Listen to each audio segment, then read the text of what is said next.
3 months before the first missile flew, Tehran made a calculated bet. A bold one. Perhaps the boldest in its modern history. Iran's leadership had watched the war in Ukraine carefully. They saw how Russia bled NATO's weapon stockpiles. They watched China quietly surge military hardware through back channels, advanced radar suites, electronic warfare pods, upgraded HQ-9 surface-to-air missile batteries, all flowing into Iranian ports under the diplomatic cover of joint naval exercises. On paper, the arrangement was formidable. Russia delivered 6 S-400 battalion sets, systems that had genuinely troubled NATO planners in Syria and Ukraine, positioned across 3 mountain ranges overlooking the Gulf.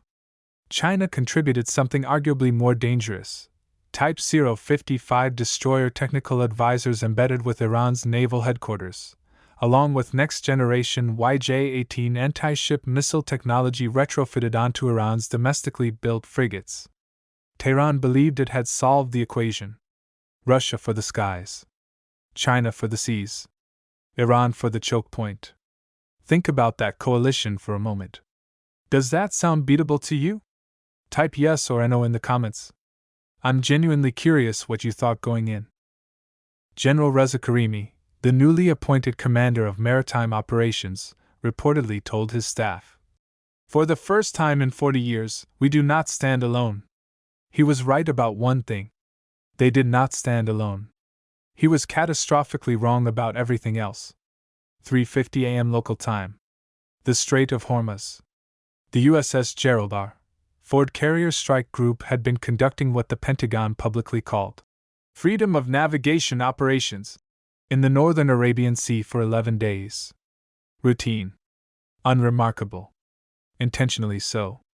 What was not public: 2 Virginia-class nuclear submarines had quietly repositioned beneath the thermocline layer south of the Strait 48 hours earlier. Their presence was unknown to Iranian sonar, unknown to the Russian-supplied Nebo-M radar systems scanning the horizon from the Zagros foothills, unknown even to Chinese SIGINT satellites, whose orbital timing had been carefully studied and exploited. The trigger was a direct one. At 3:42 a.m., 3 Iranian Revolutionary Guard fast boats forcibly boarded the MV Caspian Star, a Marshall Islands flag tanker carrying 1.9 million barrels of Kuwaiti crude, in international waters. The crew was taken. The ship was diverted toward Bandar Abbas. That was the moment. Not a provocation. Not a miscalculation. A deliberate act designed to dare the United States to respond. Washington responded. At exactly 4 a.m., Operation Iron Meridian was activated. The S-400 batteries were the first priority.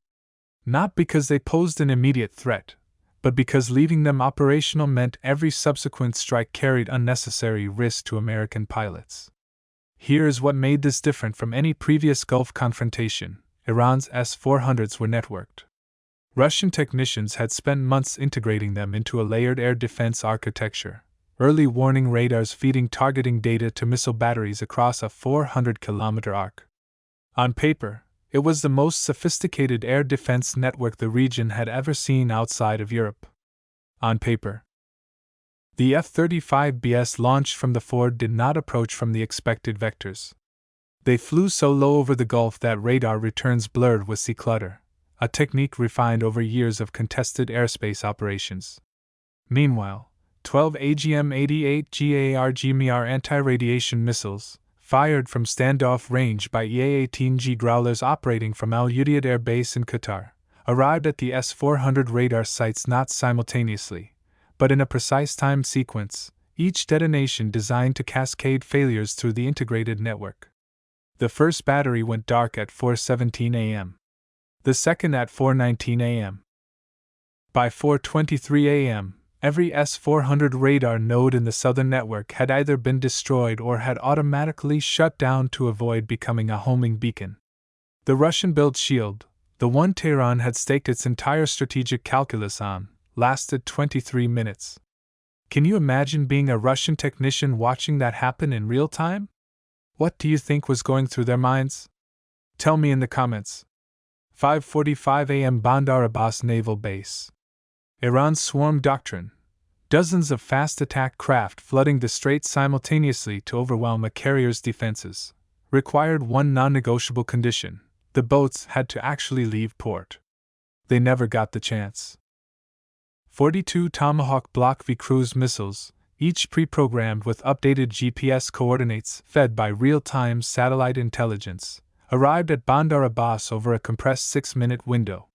Not carpet bombing.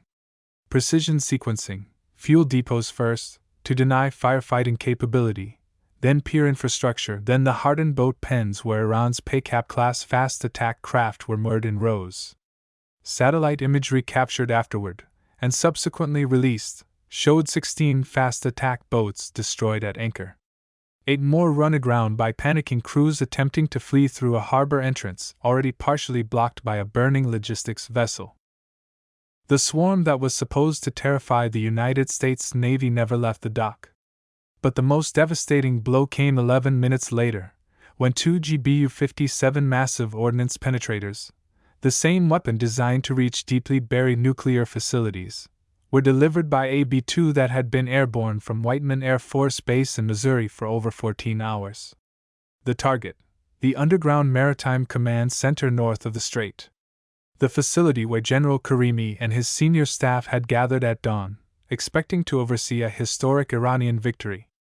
The bunker was rated to withstand conventional munitions. It was not rated to withstand back-to-back mobs delivered at precise intervals to exploit the structural weakness created by the first impact. The command center fell silent at 5:56 a.m. This is the part that I want you to really sit with. Because this is where the story stops being about hardware and becomes about human beings. With their central command gone, Iranian naval units in the strait entered a communications blackout that their own protocols were never designed to handle. The doctrine of centralized control, every captain waiting for orders before engaging, became a catastrophic liability the moment the center ceased to exist. 2 fast attack flotillas operating between Keshem Island and the Omani coast lost contact with headquarters simultaneously at approximately 6:10 a.m. Their radar screens, already degraded by EA-18G electronic warfare jamming, were filling with ghost contacts, false returns generated by and /ALQ-99 jamming pods that had turned the strait's electromagnetic spectrum into chaos.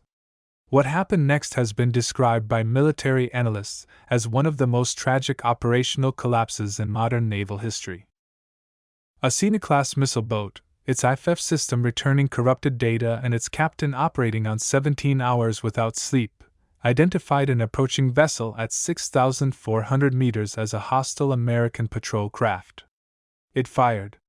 The vessel it destroyed was the Iranian fast attack boat Hormuz, its own flotilla companion, fleeing at full speed after losing communications. The return fire from Hormuz's surviving crew, automatic and instinctive, struck 2 additional boats in the confusion. Within 40 minutes, the 2 flotillas had effectively neutralized each other. The United States Navy did not fire a single weapon at them. I've covered military history for years, and I'm telling you, this kind of collapse, this kind of tragedy, it's not about cowardice.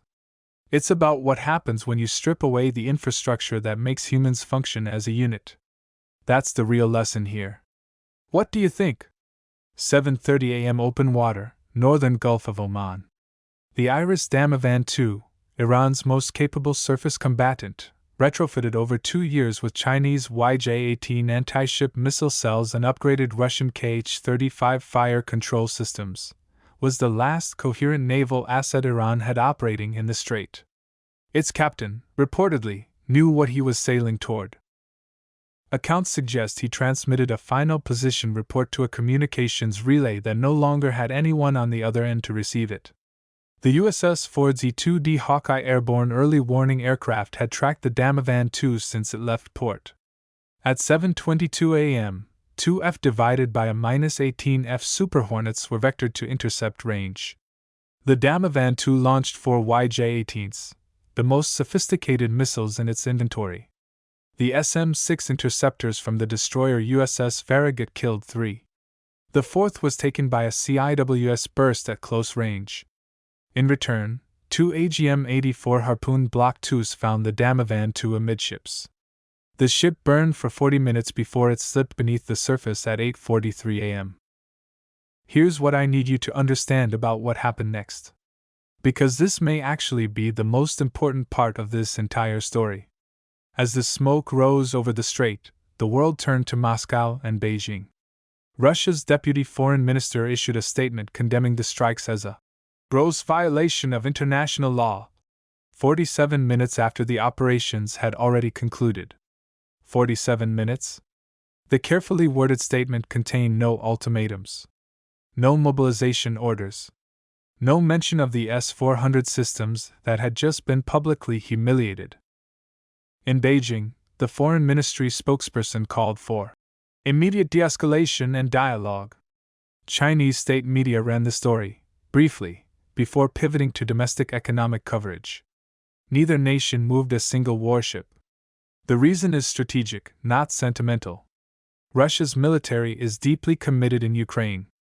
A direct naval confrontation with the United States in the Persian Gulf, against a carrier strike group at full operational readiness, is not a risk Moscow's military planners were prepared to absorb. Not now. Possibly not ever. China's calculation was different but arrived at the same destination. 62% of China's imported oil transits the Strait of Hormuz. A prolonged military confrontation that closed the strait would damage the Chinese economy far more severely than any geopolitical gain from defending Tehran. Beijing had provided Iran with hardware. It had never promised to go to war for them. That is the brutal mathematics of great power politics. You get the weapons. You don't necessarily get the alliance. Does that surprise you?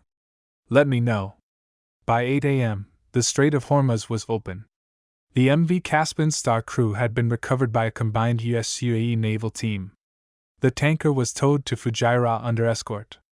Oil markets spiked to $108 per barrel at open. By afternoon, they had retreated to $97 as it became clear the strait would remain navigable. But the numbers that matter most aren't measured in barrels. Iran entered the morning with a doctrine, an alliance, and a fleet. It lost all three before the sun reached its peak. The doctrine of swarm warfare, viable against hesitant adversaries, catastrophic against a force willing to strike the harbor before the swarm launches. Gone. The alliance, Russia and China provided hardware but not commitment. When the moment of truth arrived, Tehran stood exactly as alone as it had feared. The fleet, not destroyed in the cinematic, total annihilation sense of war movies, but operationally collapsed. Leaderless. Shattered from within as much as from without. And here's what keeps me up at night thinking about this. How many other countries are building their security architecture on alliances that will dissolve at the first serious test? 180 minutes. That is the distance between confidence and catastrophe. Between doctrine and disaster. Between an alliance that existed on paper and the brutal loneliness of a navy burning without anyone coming to help. This was not just a military engagement. It was a stress test of the entire post-Cold War security order, and what it revealed will reshape strategic calculations from Tehran to Taipei to Warsaw for a generation. The Strait of Hormuz is open. For now. But the deeper questions, about the limits of proxy power, about the durability of great power commitments, about what deters and what doesn't, those questions are still burning, like the wreckage of the dam of An 2, somewhere beneath the surface. What do you think happens next? Does Iran retaliate asymmetrically? Does China recalibrate its commitments? Does this change how Russia approaches its own alliances? Drop your analysis in the comments. The most insightful response gets pinned.